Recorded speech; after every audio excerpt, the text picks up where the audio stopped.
दो हमें, आज मार दो, निकालो गोली और मार दो हमारे। गुलामी के टाइम पे अपने ही जवान गुलाम थे, उन्होंने गोली मारी थी, अब में सिर्फ फर्क इतना है आपने लाठी मारी है। क्या कर लोगे आप लोग हमारे साथ? जान से मार दोगे ना? मार दो, अभी मार दो। क्या साहब मुझ में तादा ना, हम तो शहीद हैं, हर युग में जन्म लेंगे। तुम क्या सोचते हो हम मर जाएंगे? कहाँ है हमारा भारत? क्या कर रहे हैं हमारे भारत के साथ? एक दिन एक सरकार यहाँ देखने नहीं आई। बच्चों का क्या हाल हो रहा है? हम भी 18 के होंगे, हमारा भी वोट का टाइम आएगा, देखते हैं किसे वोट देंगे। एक भी किसी सरकार को वोट नहीं देने के, सारे के सारे चोर हैं, सारे चोर हैं। ऐसी नौकरी का जब जनता ही नहीं बचेगी। मित्रों कहने से काम नहीं चलता है, मित्र मानना भी पड़ता है। ऐसे नेता, अनपढ़ नेता को बना दिया एजुकेशन मिनिस्टर, उसको एजुकेशन का ही नहीं आता होगा। ये पुलिस कपड़े फाड़ रही है, ये लड़कियों के कपड़े फाड़ रहे हैं। अपने फ्यूचर के लिए लड़ना गलत है, अपने फ्यूचर की लड़ना गलत है। चाहते हैं मोदी चाहते हैं कि हम चाय बेचें, हम भी चाय वाले बन जाएं। अपने एक बेसिक राइट के लिए हमें इतना लड़ना पड़ रहा है, एक बेसिक राइट के लिए। कैसी पुलिस हो आप, कैसी पुलिस हो? मार रहे हो आप लोग, कपड़े मार रहे हो आप लोग। आपको लगता है आप हमें रोक लोगे? हाथ उठा सकते हो बस आप। कैसे ड्यूटी है आपकी? मैं ये कह रही हूँ। जब बातचीत की जगह ताकत ले ले तो जमहूरियत कमजोर होने लगती है, मगर हुकूमत के कल के जालिमाना रवैये ने तो जमहूरियत का कत्ल ही कर दिया। ये है हमारे लकी कस्टमर अमजद खान, जिनको Vivo X300 की खरीदी पर मिला 1800 रुपए का ओरिजिनल बोट कंपनी का हेडफोन, साथ ही 7500 का कैशबैक।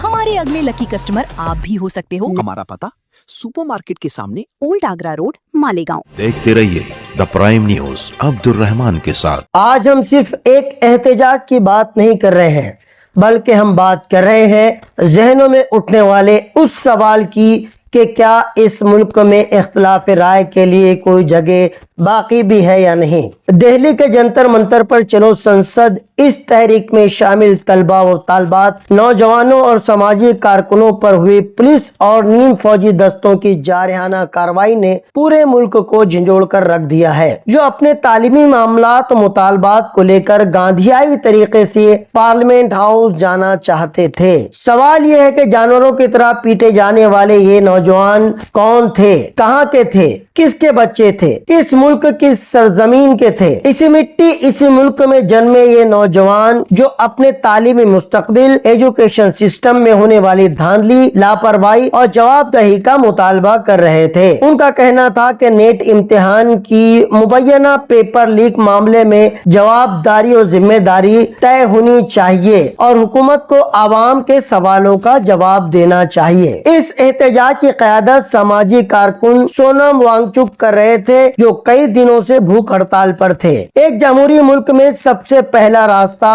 बातचीत का होना चाहिए था। सवाल यह है कि क्या हुकूमत के पास बातचीत करने का वक्त भी नहीं था? क्या हुकूमत ने कई दिनों तक भूख हड़ताल पर बैठे लोगों से बात करना तक जरूरी नहीं समझा, या फिर रेडियो पर अपने मन की बात कहने वाले गैर ममालिक दौरा करके वहाँ बसे NRI यानी अमीर तरीन हिंदुस्तानियों से रैलियों में मुलाकात करने और ऑडिटोरियम में उनसे खिताब करने वाले हमारे मुल्क के वजीर आजम की नजर में अपने ही मुल्क के इन नौनिहाल की कोई अहमियत नहीं थी। जब बातचीत की जगह ताकत ले ले तो जमहूरियत कमजोर होने लगती है, मगर हुकूमत के कल के जालिमाना रवैये ने तो जमहूरियत का कत्ल ही कर दिया। सोशल मीडिया पर सामने आने वाली तस्वीर और वीडियोस ने हर हिंदुस्तानी को परेशान करके रख दिया। खून में लथपथ जख्मी नौजवान जिन पर लाठी बरसाती पुलिस, लाठी चार्ज से खौफ खाकर भागते हुए मुजाहिरीन और मिसाइलों की तरह आसमान से बरसते आंसू गैस के गोलों के डरावने मंजर ने हर खास व आम के जहन में कई सवालात पैदा कर दिए हैं। एहतजाज करने वालों ने इल्जाम लगाया कि बाज पुलिस एहलकारों की वर्दियों पर नेम प्लेट तक मौजूद नहीं थी।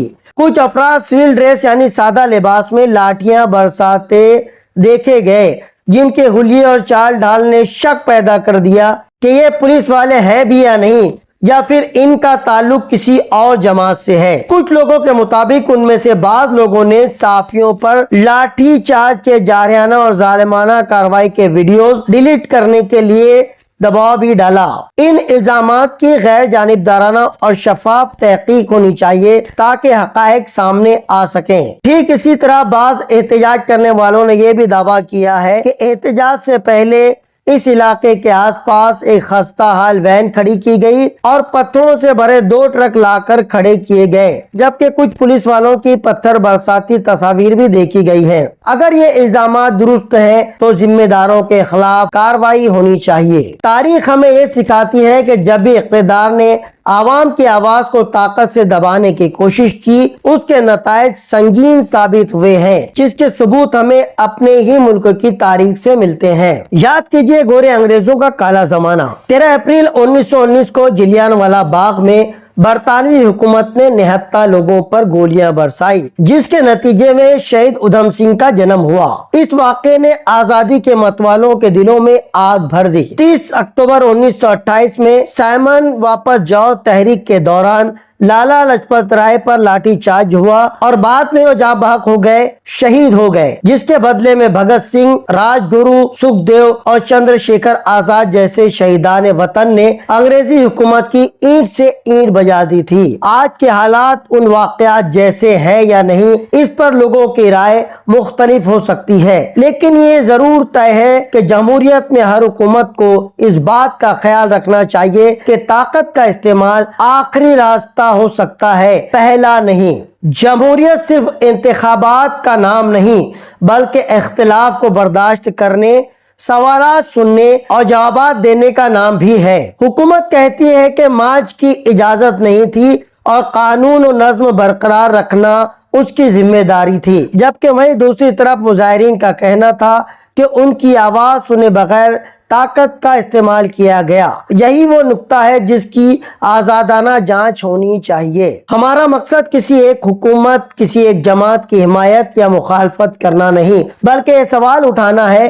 कि अगर नौजवान अपने मुस्तकबिल के लिए सड़कों पर आते हैं तो उनके साथ मुकालमा होना चाहिए, डायलॉग होना चाहिए, बातचीत होनी चाहिए, या फिर लाठी चलनी चाहिए या आंसू गैस के गोले बरसाने चाहिए। हो सकता है ताकत वक्ती खामोशी पैदा तो कर ले, मगर वो कभी भी एतमाद हासिल नहीं कर सकती। याद रखिए, जमहूरियत में हुकूमतें सवालों से मजबूत होती हैं, सवाल पूछने वालों को खामोश करवाने से नहीं। तनकीद के पत्थरों को जो पेड़ बर्दाश्त करते हैं, वही लंबे अरसे तक हरे भरे, सरसब्ज और शादाब रह सकते हैं। इस पूरे मामले की गैर जानिबदार तहकीकात होनी चाहिए, जख्मियों को इंसाफ मिलना चाहिए, उनके मुतालबात पर गौर होना चाहिए और हमारे अजीम मुल्क हिंदुस्तान में आइंदा किसी भी शहरी को अपनी बात कहने में कोई खौफ, कोई डर या कोई हिचकिचाहट महसूस नहीं होनी चाहिए। तभी हम अपने आप को विश्व गुरु कहलाने का हक रख पाएंगे।